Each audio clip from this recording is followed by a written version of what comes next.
Soft और smooth skin एक ऐसी चीज़ है जो हर औरत पसंद करती है और आजकल बालों को रिमूव करने की नई टेक्निक्स की वजह से ये करना मुश्किल नहीं है।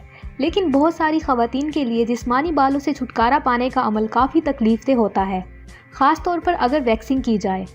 वैक्सिंग ऐसी चीज़ है जिसे बहुत सी खवातीन सुनकर ही डर जाती हैं, लेकिन वो फिर भी इस तकलीफ़ को सिर्फ इसीलिए बर्दाश्त करती हैं ताकि वो जिस्म के बालों से छुटकारा पा सकें। लेकिन क्या आप जानते हैं कि कुछ टिप्स की मदद से आप वैक्सिंग के अमल में तकलीफ को कम कर सकते हैं?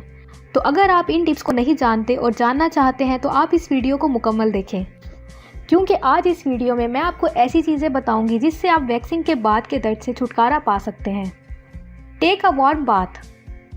हमेशा इस बात को यकीनी बनाएं कि आप वैक्सिंग करने से पहले वार्म बाथ लें ताकि आपके पोर्स ओपन हो जाएं।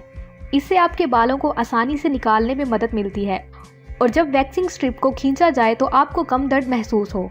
लेकिन इस बात का भी ध्यान रखें कि आप अपनी स्किन को मॉइस्चराइज मत करें, क्योंकि इससे आपका स्किन ऑयल आपके पोर से निकलेगा और इससे आपको वैक्सिंग में बहुत प्रॉब्लम होगी।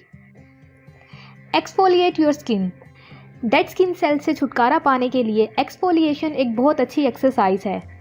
आप वैक्सिंग से पहले स्किन को एक्सफोलिएट करें ताकि ये आपके स्किन पोर्स को ओपन करके स्किन के डेड स्किन सेल्स को निकाल दें जो आपके जिस्म के बालों को फंसाते हैं। जब तक कि आप खुद एक्सपर्ट नहीं हो जाते, आप अपने जिस्म पर खुद वैक्सिंग मत करें, क्योंकि इससे आपकी स्किन एक्नी और रेडनेस का शिकार हो सकती है। अगर आप अपने जिस्म पर वैक्स करना चाहते हैं तो आप पहले अपने बालों को ट्रिम कर लें, क्योंकि अगर आप अपने बालों को ऐसे ही वैक्सिंग के लिए छोड़ देंगे तो ये वैक्सिंग के दौरान आपको ज़्यादा तकलीफ पहुँचाएंगे। Avoid waxing over damage skin.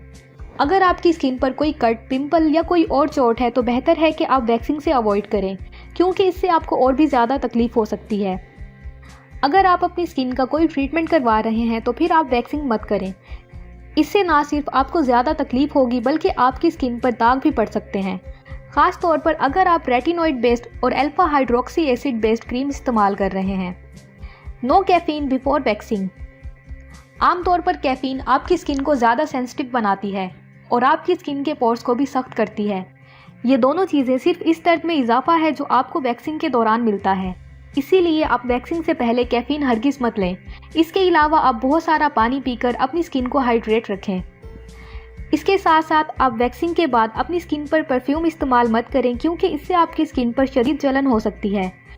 Fit कपड़ों के बजाय आप ढीले कपड़े पहनें और अपनी जिल्द को सांस लेने दें। वैक्सिंग के बाद वार्म बाथ हरगिज़ मत लें और धूप में बाहर जाने से परहेज़ करें।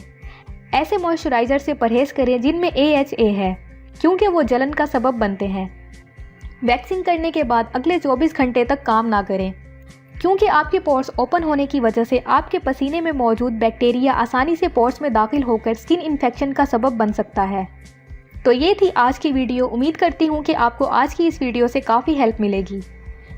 तो अगर आपको ये वीडियो पसंद आई हो तो लाइक करें, सब्सक्राइब करें और वीडियो को अपने फ्रेंड्स के साथ ज़रूर शेयर करें। शुक्रिया।